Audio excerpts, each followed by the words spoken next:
Hey YouTube. Hopefully you can hear me over the sound of the cicadas. It's not too bad up here, but if you have cicadas, you know, one or two of them is enough.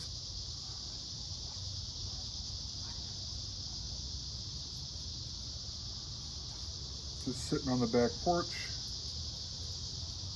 letting the dogs smell everything they could possibly want to smell, or whatever it is that they do.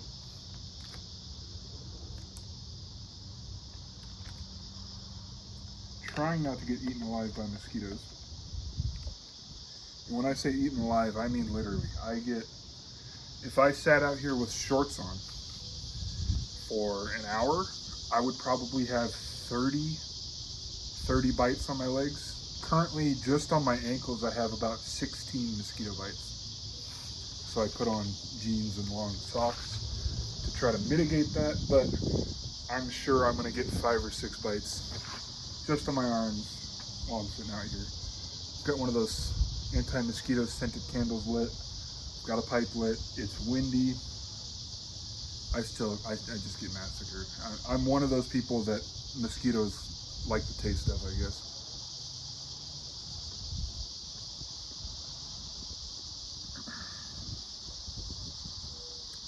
Today I am smoking, I don't even know what shape this is. This is a Missouri Meerschaum Corn Cob, but I swap the stems on them a lot.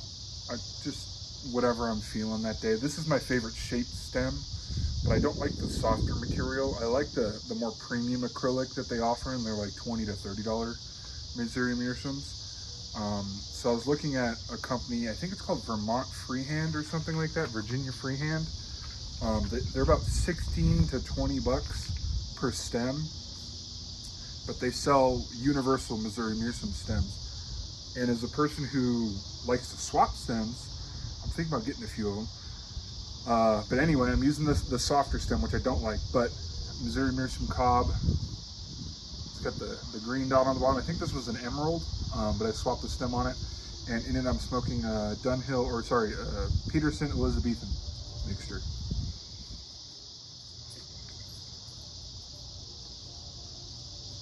Which, especially with Peterson Elizabethan mixture,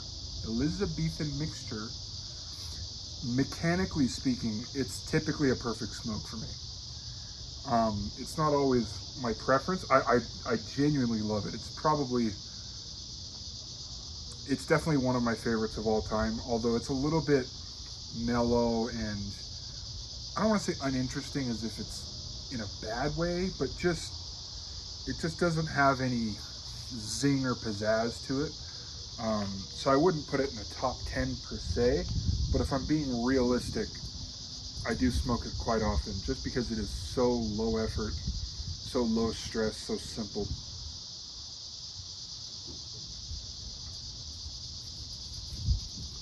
And sometimes that's what you want. It doesn't always have to be a deep, nuanced adventure. Maybe sometimes you just want to sit back and not think about it.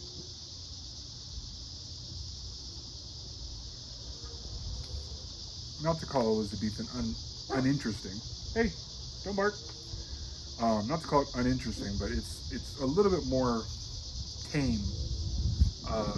Rather than having a lot of peaks and valleys, it's a lot more just single wavelength compared to my other preferences like Buffalo Soldier or Bayou Morning Flake or Irish Flake, something like that. It's a lot more chill, is what I would say.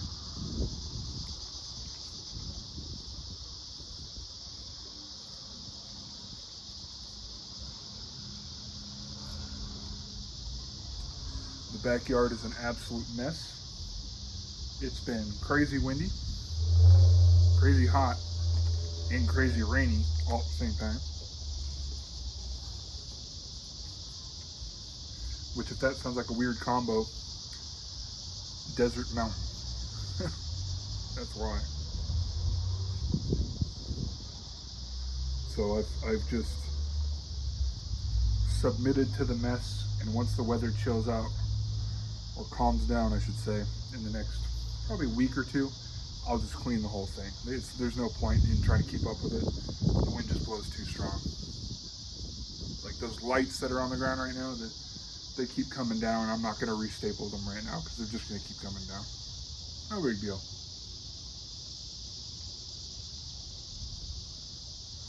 Before this bowl of Elizabethan, I was smoking, because I just got an order in from Missouri Meerschaum. I got this, I got the Mark Twain, and then I got the one of the anniversary ones. It's like the dark stained one with the kind of emerald green, not emerald, like jade colored stem. I'm trying to remember. I don't know. It was like $30 for all three of them or something like that. None of them are the premium ones. So I'm just kind of trying them out. But I also ordered one pouch of their Country Gentleman, I think it is, tobacco in the, I think the 1.5, 1.75 ounce pouch. And I had a bowl of that prior to this. And I stopped halfway through. I wasn't super into it. It was biting me pretty bad. It arrived perfectly dry. I mean, it was the exact moisture level that I personally prefer. So it wasn't that. I wasn't torching it. I actually walked away for about 20 minutes to clean something and came back to it, and it was still biting me pretty bad. So I don't know if that was the pipe or if I was just developing some sort of a hot spot with how I was lighting or what. But it tasted fine. The perique was not very noticeable in it to me, and it did bite the hell out of me. So we'll see. That was the first impressions on a fresh pipe, so by no means definitive.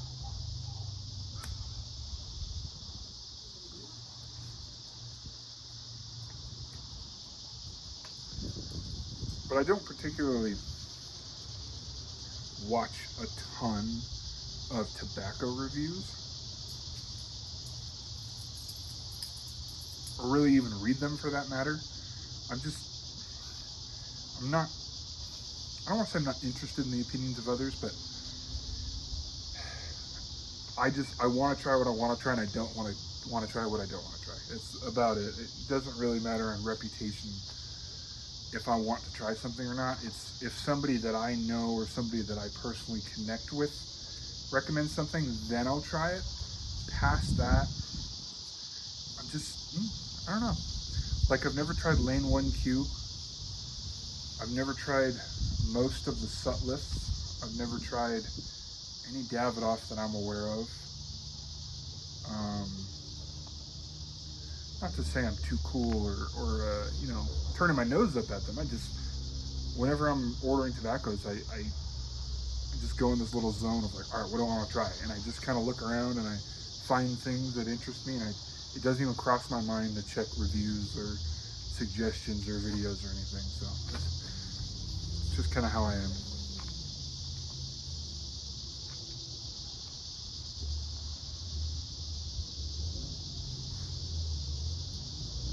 So what I'm alluding to is that Country Gentleman purchase was pretty much a total blind buy. Of course, I looked at the components, like the description makeup of it, just to be sure I wasn't buying like a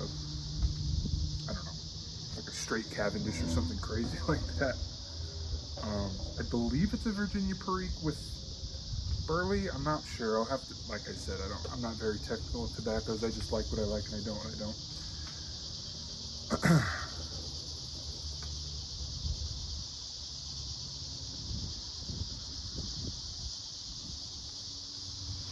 But I can tell you, mechanically speaking, this is a world's better smoke right now.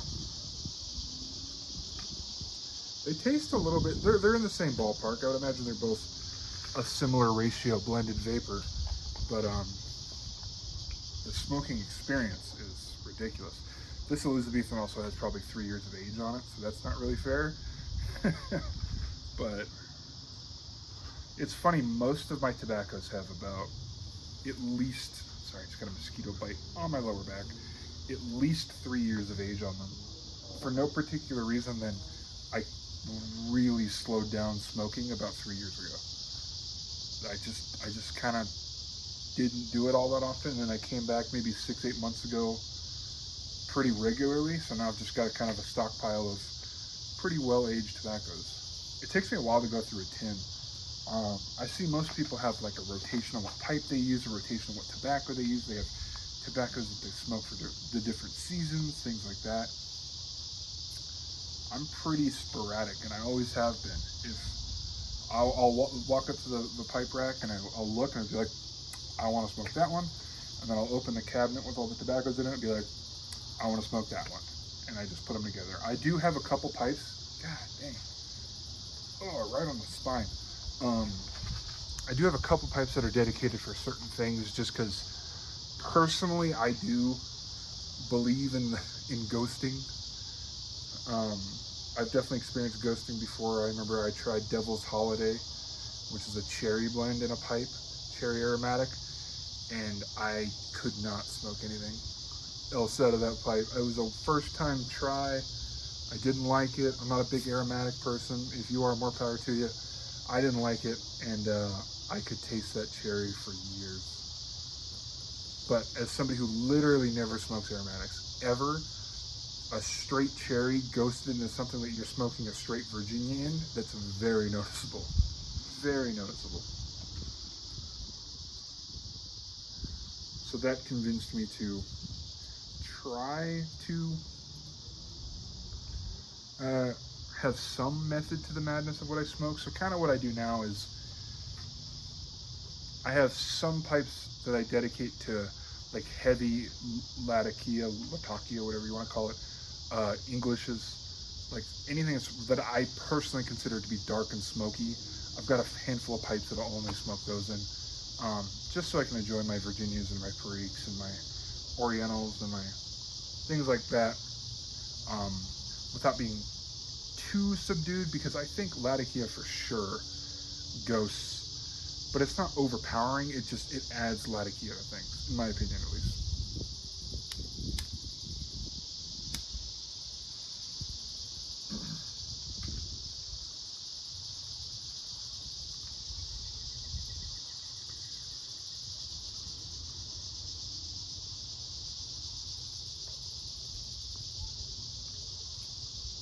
I am enjoying the hell out of this right now. And this shape of stem, the Mark Twain, just the Missouri Meerschaum kind of, instead of it being a clean swoop, it's like a, 20-degree bend or whatever it is. I really like this shape. It fits perfectly with where I like to quench.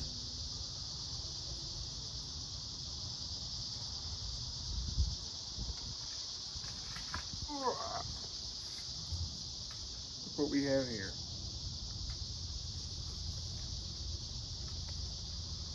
She likes to sit on my lap.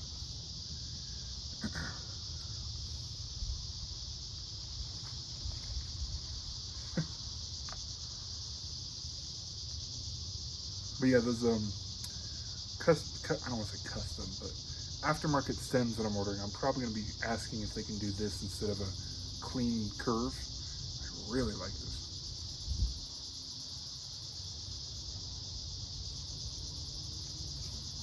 For most of my smoking career, I've smoked like stubby pokers essentially. So having something that's nice and long and away from my face, it's nice. But it's not bent like this. It's outwards. I like the outwards, away from the face.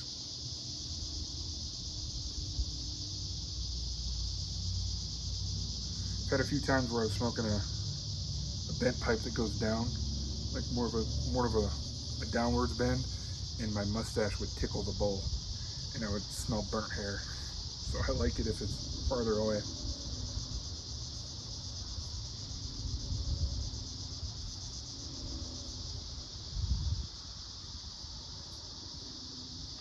Try to see if I can get her in frame.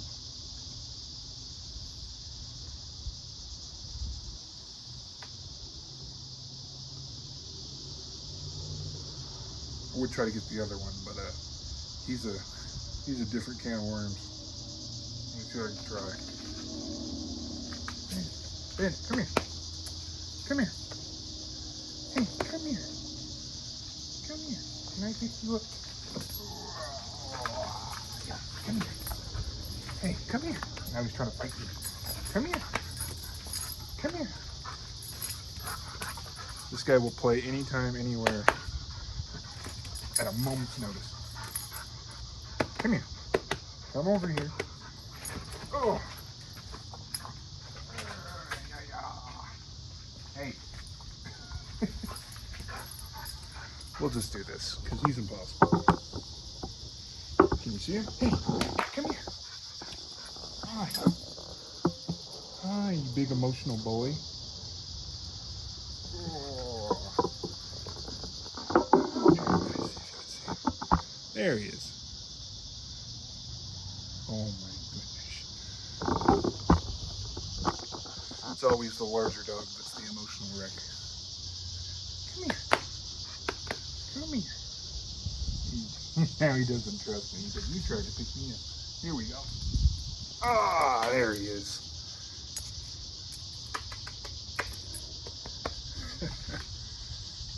This is Bandit. He's half husky, half pit. And he is the saddest little guy you ever did meet. What? And if you notice, if you'll look, his nose, he has a discoid lupus exclusively in his nose, which is not a big deal. It causes very minor deterioration of essentially the cells in his nose. So his nose slowly is shrinking and getting smaller, and it dries up. But he's taking medication for it, and sunlight makes it worse. And guess who loves to sunbathe? I'll put him down now. Oh! That's pretty much it. I think I'm gonna